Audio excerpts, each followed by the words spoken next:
उत्तर प्रदेश के शहर वाराणसी से करीब 40 किलोमीटर दूर पड़ता है चंदौली जिला। चंदौली के मनराजपुर में यह है कन्हैया यादव का घर। कन्हैया यादव हिस्ट्री शीटर है और जानकारी के मुताबिक रविवार शाम 4 बजे 40 पुलिस वालों की फोर्स कन्हैया यादव के घर पहुंची। संवाददाता संजय त्रिपाठी ने कन्हैया यादव की 18 साल की छोटी बेटी से पूछा कि उस दिन जब पुलिस आई तो घर के भीतर क्या हुआ था। हम लोग छत पे थे, हम लोग दरवाज़ा बंद करने के लिए आए, तब तक ये लोग अंदर आ चुके थे। सर दरवाज़ा जैसे बंद करते हैं तो धक्का दिए, तब तक 8-10 पुलिस और एक लेडीज़ कांस्टेबल उनके साथ उस रूम में गए और हमको सब यहाँ पर मारे थे और यहाँ पे पकड़ा था। और उसके बाद दीदी चिल्ला रही थी, हमको आवाज़ दे रही थी बचाने के लिए। हम बहुत रिक्वेस्ट किए सर कि शादी पड़ा है सर, ऐसा मत कीजिए सर। उसके बाद मेरा एग्ज़ाम है सर, उसके बाद भी ये लोग नहीं माने। उसके 5 मिनट चाहे 2-3 मिनट बाद आवाज़ दी की आनी बंद हो गई। ये बात परेशान भी करती है और चौंकाती भी है कि दूसरे कमरे में गई निशा थोड़ी देर पहले भली चंगी थी, तो फिर कुछ मिनटों बाद उसकी आवाज़ आनी क्यों बंद हो गई। गुंजा के मुताबिक पुलिस जब घर से गई उसके कुछ सेकंड बाद ही वो अपनी बहन को देखने दूसरे कमरे में भागी और वहां उसने क्या देखा, सुनिए। सर फिर उसके बाद हम 2 सेकंड मैक्सिमम 20 सेकंड लगा होगा सर यहाँ से हमको जाने में, चाहे 10 सेकंड लगा होगा।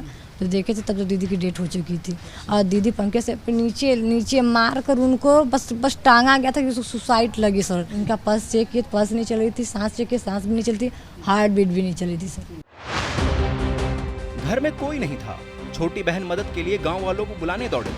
बड़ी मुश्किल से एक फोन मिला और जब पूरी खबर गांव में आग की तरह फैली तो बवाल शुरू हो गया।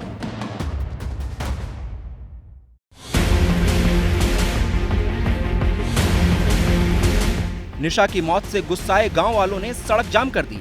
बवाल बढ़ता देखकर पुलिस के आला अधिकारी मौके पर पहुंचे और कार्रवाई का आश्वासन दिया। परिवार के लोगों का सीधा ये आरोप है कि पुलिस के 40 के आसपास कर्मचारी यहाँ पर दाखिल हुए, बिना किसी कारण बताए धड़ाधड़ भीतर घुसते चले गए। उसके बाद 2 बहनें यहाँ पर मौजूद थी, गुंजा और गुड़िया, उनके साथ में मारपीट करने लगे। पूछने पर कोई वजह नहीं बताई और मारपीट इस कदर की गई कि गुड़िया जब छोटी बहन देखने गई उसको तो मालूम चला कि वो फंदे से लटकी हुई है। और एक बात ये भी सवाल खड़े करने वाली है कि उसका शव जो लटका हुआ था उसके पैर जमीन पर टच कर रहे थे। तो ऐसे में मार करके लटकाने की बात का आरोप परिवार लगातार लगा रहा। परिवार की शिकायत पर चंदौली के सैयद राजा थाना अध्यक्ष को निलंबित कर दिया गया है और युवती के शव का पोस्टमार्टम कराने के लिए भेजा गया है। जब बॉडी को हमने पोस्टमार्टम के लिए भेजा, उसका पैनल से हमने पोस्टमार्टम करवाया है। उसमें एक गले के पास एक खरोच आई है और जो बाएं जबड़ा है उसके नीचे 0.5 सेंटीमीटर की एक छोटी सी मामूली सी चोट है। इसके अलावा कोई भी चोट पूरे शरीर पे इसके अतिरिक्त अंदरूनी और बाहर दोनों इंटरनल एंड एक्सटर्नल पोस्टमार्टम में नहीं आई है। पुलिस ने पोस्टमार्टम रिपोर्ट पर क्या कहा वो समझिए। निशान के सिर्फ गले के पास एक खरोच है, जबड़े के पास छोटी सी चोट है, शरीर पर कहीं भी चोट नहीं है।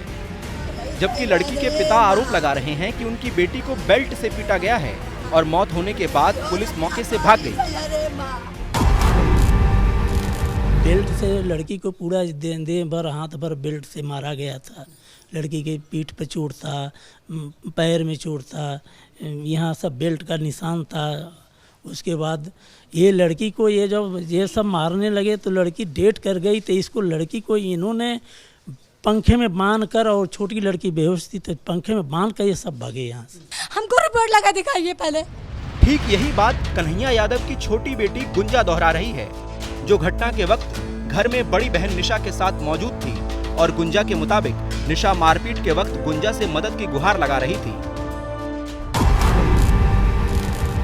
तब तक दीदी हमको देखी तो वो खुद को बचाने के लिए दूसरे रूम में दरवाज़ा बंद की, भागी और उसके बाद दरवाज़ा तो खोल कर और उसको मारा गया। वो कुछ देर तक हमको आवाज़ देती रही, गुंजा बचाओ, किसी को बुलाओ। हालांकि पुलिस कह रही है कि मौत कैसे हुई ये अभी साफ नहीं है और विसरा रिपोर्ट आने के बाद ही सही वजह पता चल पाएगी। कॉज ऑफ डेथ जो है वो अननोन लिखा गया है और विसरा को प्रिजर्व किया गया है। विसरा को प्रिजर्व करने के बाद विसरा को भेजा जाएगा। विसरा की जो रिपोर्ट आएगी उसके पश्चात ही जो हमारी मुकदमा जो पंजीकृत किया गया है उसके अंदर कार्रवाई की जाएगी। ये वो परिवार है, ये वो घर है जिसमें जून के महीने में खुशियाँ नज़र आनी थी, बधाइयाँ सुनाई जाने वाली थी, लेकिन उसके पहले यहाँ वो घटना हो गई जिससे इस घर में मातम पसरा हुआ है। पूरे घर की तस्वीरें देखें, ये गुड़िया की माँ है जो सामने से आ रही हैं, तमाम तरह के आरोप लगा रहे हैं। क्या कहेंगी, ये पुलिस की जो पोस्टमार्टम रिपोर्ट आई है उसको लेके क्या कहेंगे? हमका कोई बचा, कहना है कि फांसी लगने से उसकी मौत नहीं हुई। नहीं रे भैया, अरे नहीं रे भैया। कन्हैया यादव के घर में मातम पसरा है। 18 साल की गुंजा की परीक्षा थी, लेकिन हाथ में घाव है और बड़ी बहन की मौत के बाद से मन पर जो घाव लगा है वो शायद ही भर पाएगा।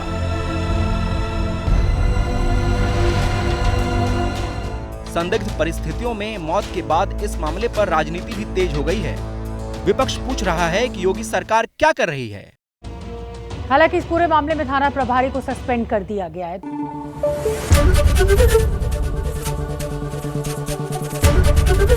एबीपी न्यूज आपको रखे आगे।